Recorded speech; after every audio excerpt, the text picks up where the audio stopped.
28 डिसेंबर 2025 पासून शाकंभरी देवीच्या नवरात्रोत्सवाला सुरुवात होत आहे.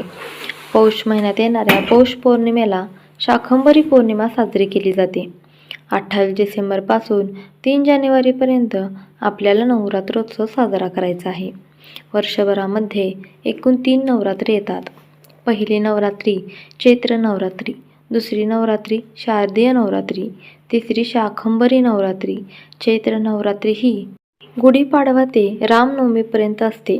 शारदीय नवरात्री ही अश्विन शुद्ध प्रतिपदेपासून अश्विन शुद्ध नवमीपर्यंत असते, तर शाकंभरी नवरात्री ही पौष शुद्ध सप्तमीपासून ते पौष पौर्णिमेपर्यंत असते. चैत्र नवरात्र आणि शारदीय नवरात्र उत्साहात साजरी केली जाते, पण शाकंभरी नवरात्रीबद्दल अनेकांना जास्त माहिती नसते. शाकंभरी देवी हे एक दुर्गेचे रूप आहे आणि शाकंभरी देवीला बनशंकरी देवी असेही म्हटले जाते. देवी स्तुतीच्या 11व्या अध्यायात आदिशक्तीच्या ज्या रूपात वर्णन केलेले आहे, त्यातीलच एक महत्त्वाचे रूप हे शाकंभरी देवीचं आहे. शाकंभरी नवरात्रोत्सवात अन्नपूर्णा देवीची आराधना केली जाते. शाकंभरी नवरात्र हा उत्सव निसर्ग आणि स्त्री शक्तीचा एक अनोखा संगम आहे. पृथ्वीवरती भीषण दुष्काळ पडला होता, तेव्हा देवीने आपल्या शरीरामधून विशेष भाज्या आणि फळे निर्माण करून जगाची भूक भागवली होती. म्हणून शाकंभरी देवीला अन्नाची देवी असेही मानले जाते. आणि हा शाकंभरी देवीचा नवरात्रोत्सव हा आपल्याला 28 डिसेंबर 2025 पासून ते 3 जानेवारी 2026 पर्यंत साजरा करायचा आहे. आणि या दरम्यानच आपल्याला अन्नाची देवी अन्नपूर्णा मातेचीही आराधना करायची आहे. कुलदेवी शाकंभरी माता असेल अशा सर्वांच्या घरामध्ये शारदीय नवरात्रप्रमाणेच घटस्थापना, कुलधर्म, कुलाचार केला जातो. शाकंभरी माता ही अन्नपूर्णा देवीचे रूप आहे आणि अन्नपूर्णा देवी ही आपल्या सर्वांना अन्न देणारी आहे, आपले पालन पोषण करणारी देवी आहे. त्यामुळे शाकंभरी देवी आपली कुलदेवी नसेलही तरीही आपल्याला शाकंभरी देवीचा नवरात्रोत्सव साजरा करायचा आहे. यामुळे आपल्याला कधीही आपल्या घरात अन्नधान्याची कमतरता भासत नाही.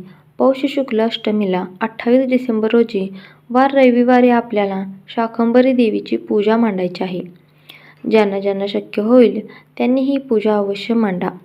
आपल्या सर्वांच्या घरामध्ये अन्नपूर्णा मातेची मूर्ती असतेच, पण जर तुमच्या घरामध्ये अन्नपूर्णा मातेची मूर्ती नसेल तर तुम्ही अन्नपूर्णा मातेची मूर्ती घरामध्ये नक्कीच स्थापना करा. मूर्ती कशी स्थापना करायची, कोणत्या वारी करायची, कोणत्या धातूची मूर्ती घ्यायची, या सर्वांचा व्हिडिओ आपल्या कथारंग या यूट्यूब चॅनलवर अपलोड केलेला आहे. तुमच्या घरामध्ये जर मूर्ती नसेल तर तुम्ही तो व्हिडिओ पाहू शकता. आणि ज्या घरामध्ये मूर्ती असेल त्यांनी अन्नपूर्णा मातेच्या मूर्तीचा अभिषेक करा. तुमच्याकडे जर मूर्ती नसेल तर तुम्ही सुपारीवर अभिषेक करू शकता. ही सुपारी आपण नंतर स्वच्छ करून पुन्हा नवरात्र संपल्यानंतर दुसऱ्या पूजेत वापरू शकता. त्यानंतर एक चौरंग घ्यावा. चौरंगावरती स्वच्छ लाल वस्त्र अंतरावं. देवीचा फोटो आपल्याकडे असेल तर फोटो मांडू शकतो किंवा आपल्या इष्टदेवतेचा फोटो मांडावा. त्या ठिकाणी थोडंसं गोमूत्र शिंपडावं, स्वच्छता ठेवावी. त्यानंतर एक दिवा लावावा.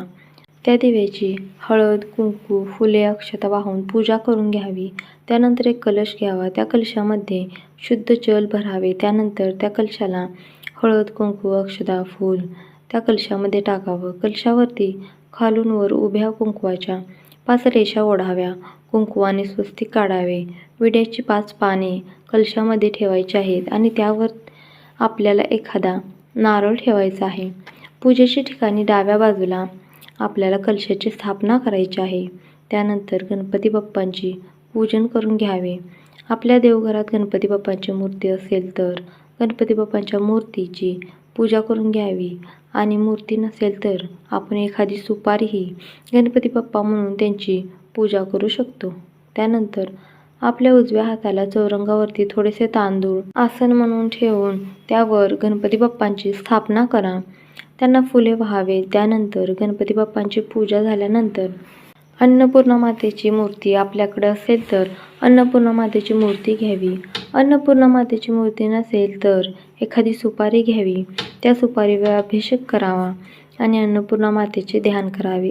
श्री सुक्तम देखील तुम्ही म्हणू शकता किंवा ओम श्रीम अन्नपूर्णा देवे नमः या मंत्राचा जप करू शकता. अभिषेक झाल्यानंतर मूर्ती किंवा सुपारी स्वच्छ पुसून घ्या. चौरंगावरती गणपती बाप्पांच्या शेजारी एखाद्या छोट्याशा वाटीमध्ये थोडेसे तांदूळ घ्यायचे आहे आणि अन्नपूर्णा मातेची मूर्ती त्यावरती स्थापना करायची आहे. त्यानंतर कापसाची वस्त्रमाळ आपण देवीला अर्पण करायची आहे. देवीला हळदी कुंकू अक्षता फुले अर्पण करायचे आहे. आपल्याकडे नवरात्र असेल तर याच पद्धतीने पूजा करा. नसेल तर कमीत कमी आपण अन्नपूर्णा मातेच्या मूर्तीवरती किंवा तिचे प्रतीक म्हणून सुपारीवरती अशा पद्धतीने अभिषेक नक्की करा. अन्नाची ही देवता आहे.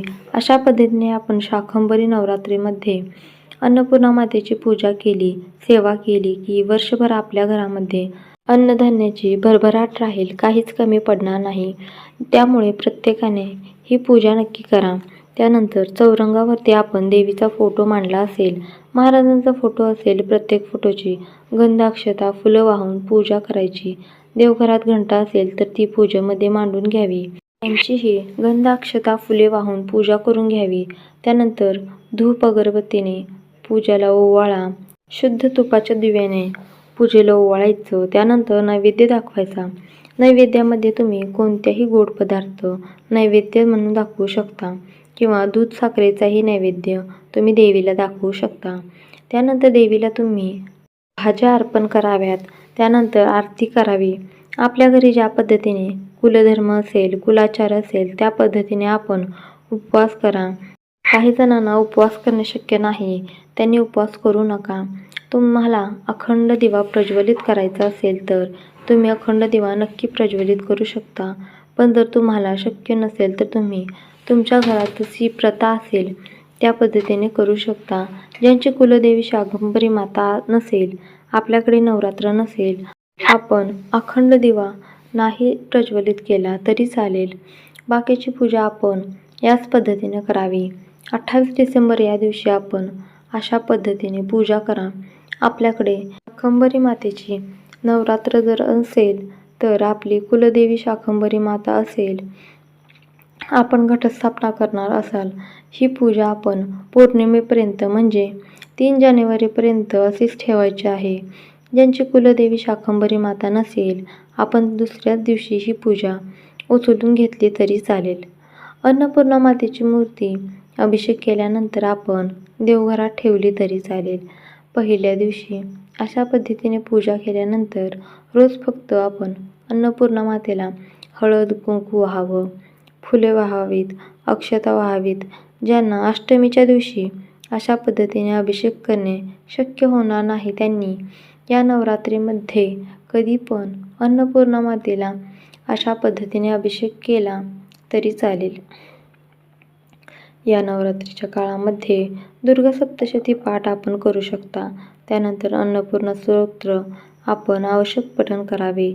सिद्धकुंजिका स्तोत्र शारदीय नवरात्रामध्ये देवीचे मातेचे स्तोत्र पठण करतो ते पठण आवश्यक करावे. शाकंभरी देवीला भाज्यांचा नैवेद्य हा आवर्जून दाखवला जातो. मग नक्की तुम्ही नैवेद्य कसा दाखवावा तर बघा, हा नैवेद्य भाज्या शिजवून दाखवत नाहीत, तर आपण ज्या बाजारातून भाज्या आणतो त्या भाज्या तशाच्या तशा देवीपुढे मांडल्या जातात. अगदी फळभाज्या, पालेभाज्या, ज्या काही आपण भाज्या फळभाज्या आणणार आहोत त्या भाज्या जशाच्या तशा देवीसमोर ठेवायच्या आहेत. तसेच या भाज्यांची माळ बनवूनही तुम्ही शाकंभरी मातेला घातली जाते. बघा, ज्यांच्याकडे शाकंभरी नवरात्र असेल, घटस्थापना आपण करत असाल, 3 जानेवारी पौर्णिमेच्या दिवशी सकाळी अन्नपूर्णा मातेला याच पद्धतीने अभिषेक करायचा आहे. गोड पदार्थाचा नैवेद्य दाखवायचा आणि आरती करायची. पूजा कशीच राहू द्यायची. दुसऱ्या दिवशी संपूर्ण पूजावरती हळदी कुंकू अक्षता वाहून पूजा उचलून घ्यायची आहे. तर अशा पद्धतीने आपण शाकंभरी नवरात्रामध्ये अन्नाची देवतांना शाकंभरी मातेची ही पूजा सेवा आवश्यक करावी. आपल्या घरात नेहमीच अन्नपूर्णा मातेची कृपा राहील, अन्नधान्याची भरभराट राहील. आणि ज्यांच्याकडे शाकंभरी नवरात्र साजरी करत असाल आणि मग तुम्ही शारदीय नवरात्रीप्रमाणे घटस्थापना करू शकता. शाकंभरी माता ही पार्वती मातेचेच एक रूप आहे, जिला बनशंकरी देवी असेही देखील म्हणले जाते. कारण ती वनामध्ये जंगलामध्ये भगवान शंकरांना प्राप्त करण्यासाठी तपश्चर्या केली आणि फक्त भाज्यांचे सेवन केले. म्हणून शाकंभरी नवरात्रीमध्ये भाज्यांचा नैवेद्य देवीला दाखवला जातो.